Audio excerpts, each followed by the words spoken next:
in school we have a CS curriculum, but it ends up being one of the more stupid courses I've taken, and it really doesn't prepare you for much, and the teacher doesn't really know CS either. So that's the scene at my school, and outside of the classroom there's no really support system either. Like me and my friends Fudan, we just thought it would be a good idea to bring up some opportunities for kids at my school. We basically did like 3 months of like social media advertising and talked to like every single kid we knew, and then there was not much signups. I think there was like 50 signups, and we set the date to be April 6th from 9 a.m. to 4 p.m. At like 8:59, I was like setting up the desk, and then Vivon went to the door. He was like doing this, and then there's like just a line of like kids like waiting outside, and then we're like so happy. Like, it was actually crazy. Like people actually showed up, and I guess that was really fun. We did hackathon. The topic was to UCS to solve a problem in healthcare. Guys, before we get into the podcast, 91.6% of you guys are not subscribed. So please do hit the subscribe button, since it will help get even crazier guests and blow up the channel. So yeah, let's get back into the video. Hey guys, welcome back to another episode of the Gen Z Fast Lane. Today we have Thomas here, who is a rising junior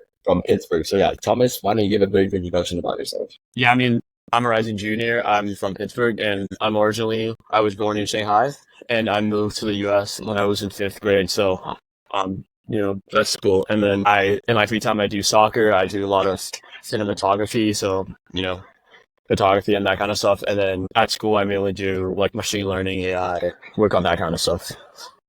Nice. So talking about like school subjects first, what subjects do you take right now, and how's that experience for you? I mean, my school is pretty special, like special as in a bad way. Like it doesn't do AP or IB diploma. It's like strangely its own kind of course curriculum. So I guess there's like ups and downsides. So I mostly see it as downsides. But so the problem is, yes, we have quote unquote college level courses, but they don't prepare you for the AP exams, and you're not encouraged to take the AP exam. So even though I did physics, I did bio, I did AP calculus, I didn't do all the stuff that you would normally do, but I don't have the AP exam because that's not what my school encourages us to do. So also the curriculum is like majorly different, I would say. Like my bio class was like not even close to the AP bio class. It just covers different things. I guess it's good in a way, but I don't know.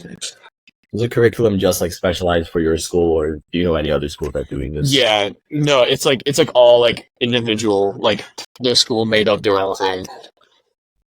Gotcha. So moving towards, some of your other, interns and extracurriculars, obviously, you went to the Carnegie Mellon program, pre-college program, you're in the computational biology. So could you briefly, expand on how your overall experience with it? And yeah. Well, I mean, bio, it's basically like applying computer science techniques to like do, for example, specifically what we did was genome sequencing, like to figure out like alignment of 2 genes. And it's actually really interesting. Like one of the goals of the class was we're able to see like COVID SARS-1, which is I think variants. Like there's like a whole genome sequence. It's just a bunch of ACTGs, and you can use the computational technique we learned in the class to align that with the COVID SARS-2 from 2019.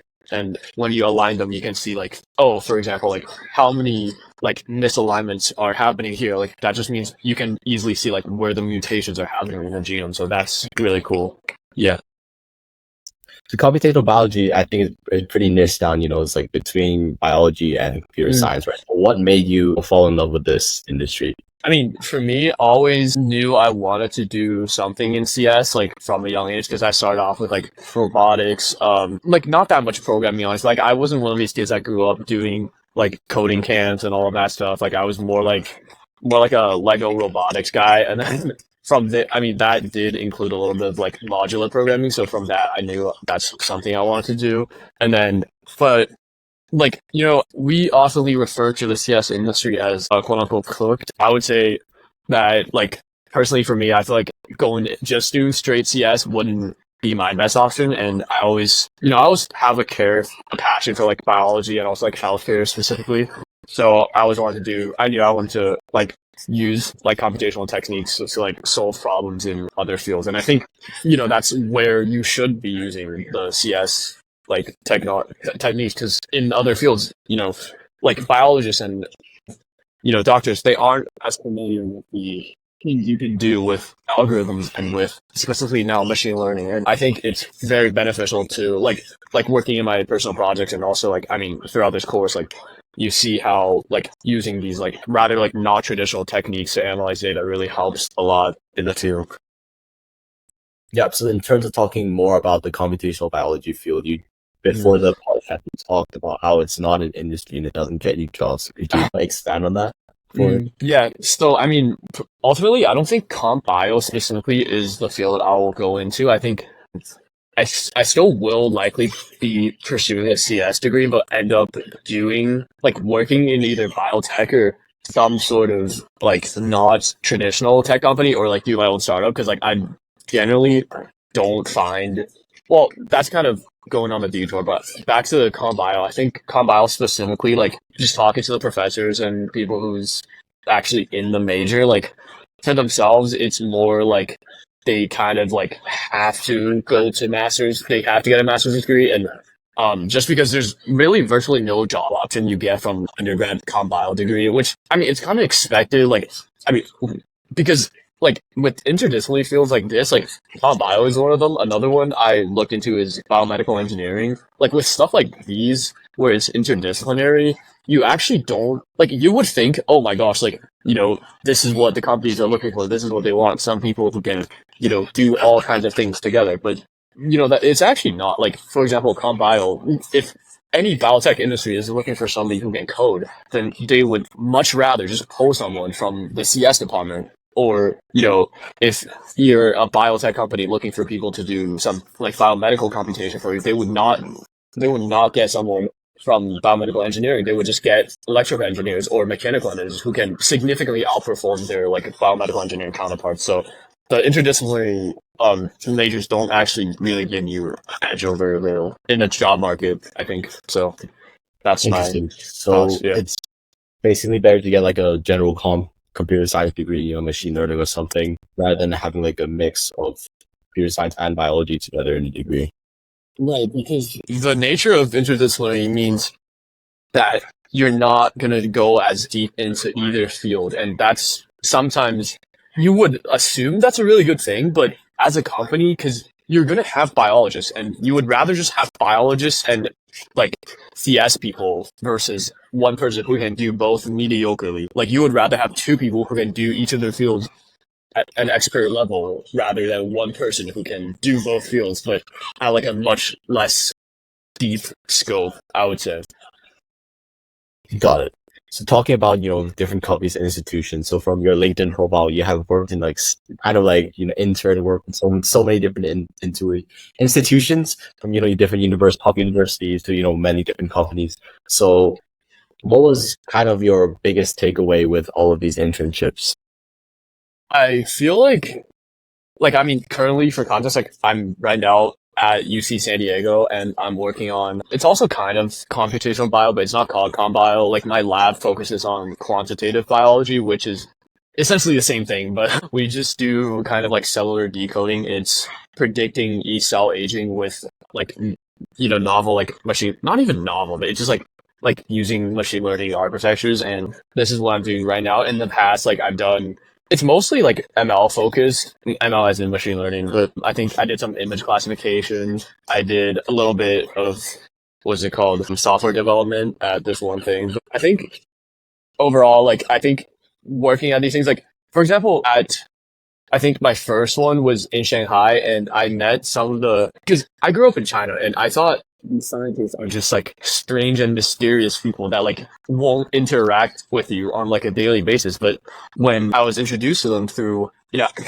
well, this ties into another thing I was doing. I was composing a documentary with one of my close friends in China, and then we ran into these. Actually, they were like academicians, which are like the highest level of honor awarded to scientists in China, and we were able to find these people and then be interested in taking some high schoolers to like shadow and then maybe work for something for you guys. And they're like to our other unexpectation, they said like sure, like they're fine with it. And I was very surprised at that, because like I mean, growing up in China, you always feel like you're not encouraged to to like converse with, for example, these like higher level like scientists on like a personal basis. Like it almost feels like that's not something you're supposed to do. But through my own interactions with them, I figured out they're really just as much human as we are, and they made silly dad jokes as well. Like it's pretty cool to see that, and I guess that story ties into a whole of how I felt about my like working experiences, since they're not really like paid or anything. It's just like kind of volunteering, I would say. More it was, in high school it's definitely more volunteering than interning if you look at it, because you're not contributing, like realistically as a 15-year-old you're not contributing that much to the company or to the institution. But they're good experiences, I think. Anyways, the biggest takeaway I would say is just learning how to interact with people who are, for example, a lot more experienced than you and are a lot more prestige in the fields that you want to pursue. And I think it's really cool to see how you can work with these people. Yeah, 100%. So for if there's someone here listening and they're also very interested in, this intersection between computer science and biology, and they want to get, in touch with these higher institutions, what would you suggest for them to prepare in their portfolio? Like, do you think they should develop some sort of skill first, or how should they outreach to these institutions? Okay, yeah, I think that's a great question. I think personally, I mean, some of them I did get help from my family. I mean, I'm not ashamed to admit that. I think it's fair. Like high school students, you really don't have that much to show. And I think first tip is like, don't be ashamed of it. I think use your connections as you would. Like, I think I generally, when I have some idea, I would first reach out to my parents who have, of course, a way more expanded network than me. Yet I don't people say it's nepotism, but I genuinely think it's just using your connections to your benefit. And I don't think that's something you should be ashamed of, or something you should not do. Because especially when you're young, I think if you're 30 years old and you're asking your dad to find you a job, I think that's an entire different subject than if you're a high schooler and trying to gain some experience, right? So I think, if you have connections from like people who you are really close with, I think use these connections. And second, I think, if also with that, you need to, of course, you can't just be like, well, I don't know anything and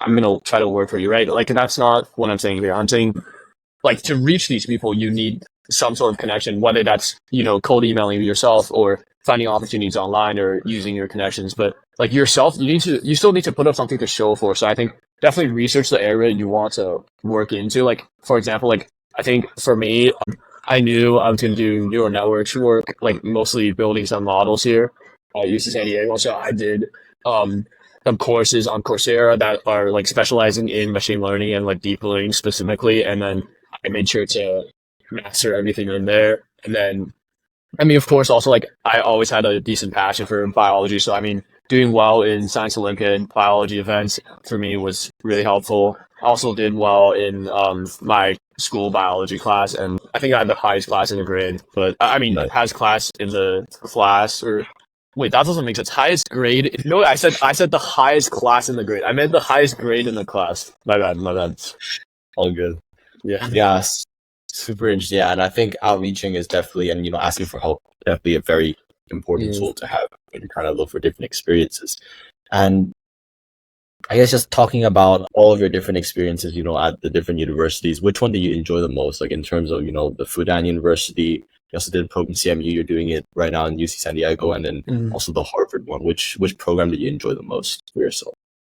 I feel like I think there's very different aspects to it. I think besides the CMU program, I think I see these, like, I see what you gain from a program. I think there's your like social/emotional value obtained, and there's also your intellectual value, right? So I think I tend to view these things like as like separate entities, I guess, if that makes sense. Like, I think at CMU and Fudan, there was a lot of social interaction. Like, there was a lot of, I met, cool people. Like, yourself is amongst this. And I think that's a big takeaway I took from CMU. I met people from literally all over the world, from, a lot of Asian countries, a lot of European countries, and some, Europeans living in Asia, Asians living in Europe. Like, it's such a interesting mix, I think.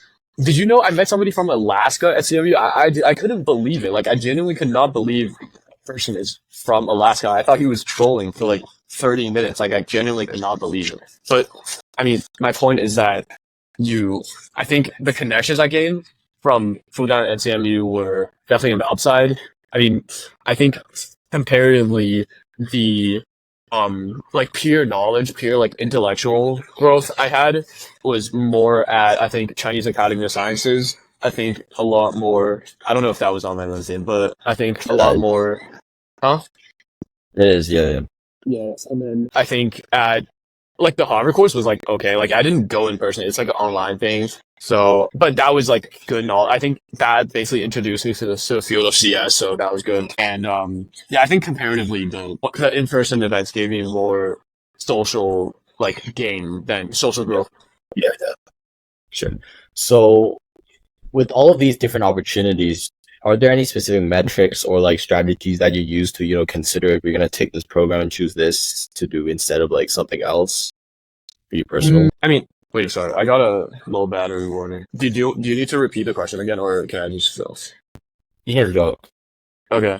I mean, I think for me, I honestly just do whatever sounds interesting. Like, I don't know if this is a universal thought process, but for me, I think when I see the description of something, like I feel like a genuine urge to either do it or not do it. For example, like some of the other programs I've looked into, like one of a very similar one is at Chicago. It's called RIBS. It's like research in biological sciences, and that one, like for example, I was choosing that one versus CMU Comp Bio, and then looking at that, like there was like a bunch of checklists. Like the application is like literally like it's like literally the same application portal. But I looked on the RIBS, what's it called?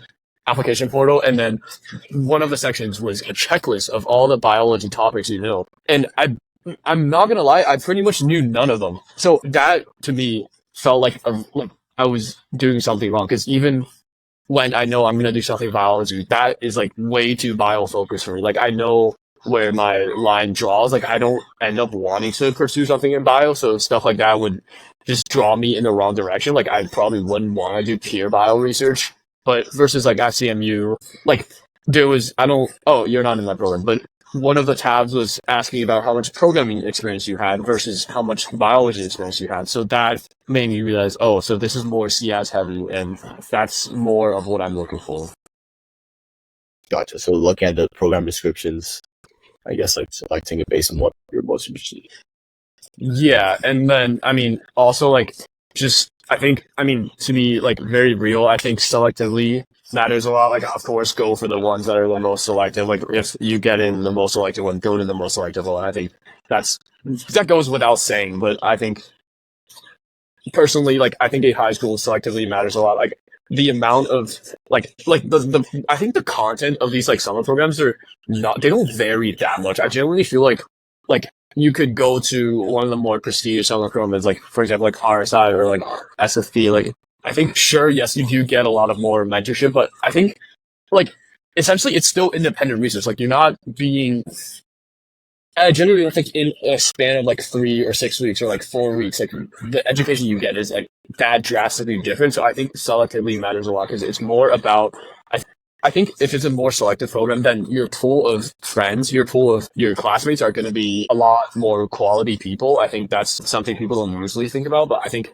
that's because admissions officers aren't, contrary to popular belief, I don't think admissions officers, even like at the high school program level, are like brain dead people. Like I think they make their decisions based on, a valued set of metrics, and that ensures that you have a good experience. People like who are on your social, emotional, and intellectual level. I think that's something people don't think about. But I think, yeah, my advice is be literally just go for the most selective program you get into because the education is more or less going to be very similar. Yeah, I agree. I think it's the same thing with probably also the university, like in the future. Like it's about the networks that you make and also the location. So moving towards the nonprofit that you have right now, you co-founded the first computer science organization nonprofit at your school. So what was the overall thinking with that? What inspired you to do that? Yeah, so this one, I mean, it's actually like my LinkedIn wasn't the full picture. I didn't update that for a while. I just got lazy, like because we just kept changing the idea, so I just forgot. I just like couldn't keep up with like the updates, and I just like left it there. But So basically, I don't really see it as much as of a nonprofit. I just see it as something I'm doing for my community because personally, from my school, I'm from Pittsburgh, and Pittsburgh is a relatively smaller city, and there's really not a lot of like, even though we have like a sub, like what is it called, like a Google company, like a Google, like a subsection of Google. I don't know what that's called, but like we have like a site, Google site here, but like Pittsburgh doesn't have a lot of CS environment. Like, of course, compared to California and stuff, like, not even, like, I think compared to, like, Washington, California, compared to, like, the East, really not much CS experience, like, for us. And there's really no, like, there's nothing you can do in school and outside of school that enriches your ability to, like, do CS. Like, for example, in school, we have a CS curriculum, but it ends up being one of the more stupid courses I've taken, and it really doesn't prepare you for much, and the teacher doesn't really know CS either. So that's the scene at my school, um and then outside of the classroom, there's no really support system either. Like some schools I know have, these CS clubs, and what you can do is you can do like hackathons, you can do like these USICO, and USICO is like the United States Computing Olympiad, and like it's like that kind of stuff. But for my school, there's really not much of it. And I think that's a trend for the Pittsburgh high school community as well. And me and my friends Fudan, we just thought it would be a good idea to bring up some opportunities for kids at my school. So first of all, we host these like weekly meetings that basically give the kids an idea to look basically intro to CS, and then prepare for the more advanced kids, prepare them for like USICO.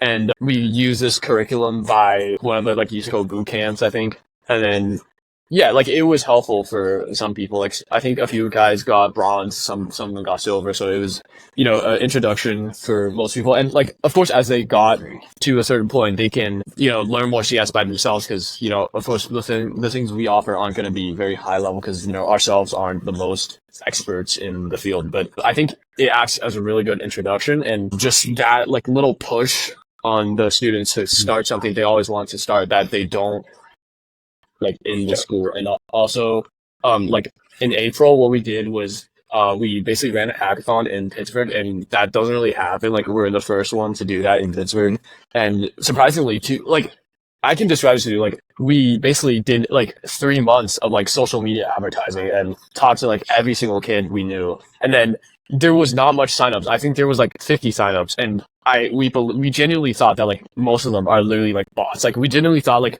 most of them are like either joke signups or like kids who just like did it just to like make us happy. Like, does that make sense? So, but then I think it was we set the date to be April 6th from 9 a.m. to 4 p.m. But then at like 8:59, we like I couldn't be. I was like setting up the desk, and then Vaughn went to the door. He was like doing this, and then there's like just a line of like kids like waiting outside, and then we're like so happy. Like it was actually crazy. Like people actually showed up, and I guess that was really fun. We did hackathon. The topic was to use CS to solve a problem in healthcare, and then we gave out some prizes in cash, and then ultimately the final prize is an internship with a Bay Area solar power company, and he's actually the person who won is actually doing his term right now. So, yeah, that's Nice. basically what we did. Amazing, bro. You seem to actually be doing like so many different things. We haven't even talked about the media company that you're doing, and also the software developer part. So like before we go into those projects that you're working on, how do you like manage your time? Like do you use any tools, or like what's your strategy of balancing different projects and also I mean, academics as well? sure. I think I tend to I have like two systems that I normally use. So I have a notes document that basically lists all of my priorities. Like I have literally everything I do in like a very ordered format. So I think for most of the school year, I'm like my first priority is research, which is one of the projects I did for science fair. And then I think my second was doing the computer science organization. And then my third one is science Olympiad. And then everything else below that is like the same level, like school, soccer, and then that kind of like everything else is like not as important. But yeah, that's like how I know what to do first. Like if I have multiple things to do, then what should I do first and immediately. I use Todoist. I'm like Notion personally. Like I'm not gonna lie, like I think Notion is too much. It's like too complex for me. I think the format takes away like his. Oh, sorry, I got a low battery warning, but I think Notion because I'm more of like a perfectionist person type. Mhm. So if I use Notion, I can't stop changing the format. Like I genuinely can't stop like tweaking. Like I have to make it look perfect, and that, basically for me, it takes away the point of using the organizer app. If because I just keep organizing the organizer app, and that basically like makes it pointless. So I settle with Todoist, which is just like a to-do list application, and it's like very minimal. And basically I have like a taskbar for like every project I'm working on. So it's like crystal clear what you need to do. The deadlines are there, the subtasks are there.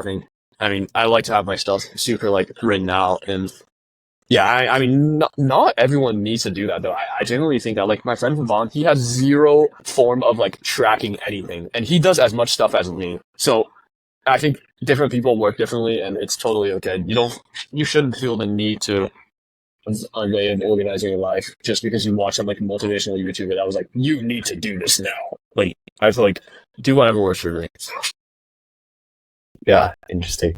Well, for me personally, just a bit. I have a lot of systems. Like I use a lot of Notion. Like this whole C-Lane thing is on Notion. Also on Slack, it's probably pretty embedded. So Yeah. it's just good to keep track of things.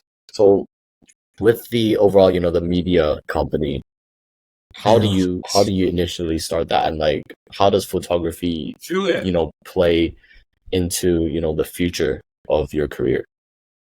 I feel like photography isn't really going to do much for me as a career. I view like my artistic pursuits more as like a pure hobby. Like I think I've made maybe like $30 from photography. So I don't think it's a viable source of, and for context, that's from like 35,000 TikTok followers, and I've made maybe like $30 from it. So I don't see it as like a viable way as a career for me personally. It's just like I think the effort versus the return is like way too low. Like unless you want to like commit to full film school and then like actually like like work for like a big cinema company or like film company, but that's like something I think it's too risky and just not for me. Like for me, I just think it's really simple. Like I mean, it's not even really like a company. Like I just literally just like do it. I just like find inspiration in what I'm like literally like my life. Like if I see something funny, I'm gonna document it. I'm gonna edit it into a style that I find satisfying, and a lot of that comes from watching a lot of movies, knowing what style. I think for me, I know very clear what style of like videos I like, so I can easily like from my recorded footage, I'm like a pre-planned imagery in my head, and then just like edit it out and then post. Like, cause TikTok is a lot easier than like, for example, what you do. Like, it's like more longer form content. Like for me, it's super simple. Like, I don't do this actively anymore just because it's too much of a hassle. Like, I suppose very frequently, but it's just like getting like a 10-second clip of like you on vacation, and then think of something you saw at the moment, put that as a caption, post it. I think, and then that's happens to be relatable to other people. And I also love recording myself, like just like having a tripod, and then when I like in my feels, I like dip the tripod going and then just like sit down there, like move around. I don't know. Like TikTok is really stupid. Like it's not. Sometimes it's not about like actually having like a plot or like a theme about what you create. Like for me, it's literally just like whatever's on my head, and somehow people found that to be somewhat interesting. I genuinely don't really know. It wasn't. So you didn't really follow like a specific strategy, or you just basically posted on what inspired you. Yeah, Loki, if I can cuss, it's literally just shit posts. Like it's not that interesting. Like it's literally just like a lot of it is just like whatever. Like right now I see the sunset, it's pretty cool. I'll do some like I don't know what this is in English, like Ring I'll literally just like do a little bit of cinematography work there, and then edit it, and then put some caption on it, and then just post it. Like it's not that deep for me when it comes to like taking photos, but like that's just for the TikTok part. Like on my own, I did do some like work with like some companies in China, and then also I think right now I'm shooting like for my friend, and then he's going to be an NFL player, so I'm doing that for him too. So I think that's just me being a good friend. But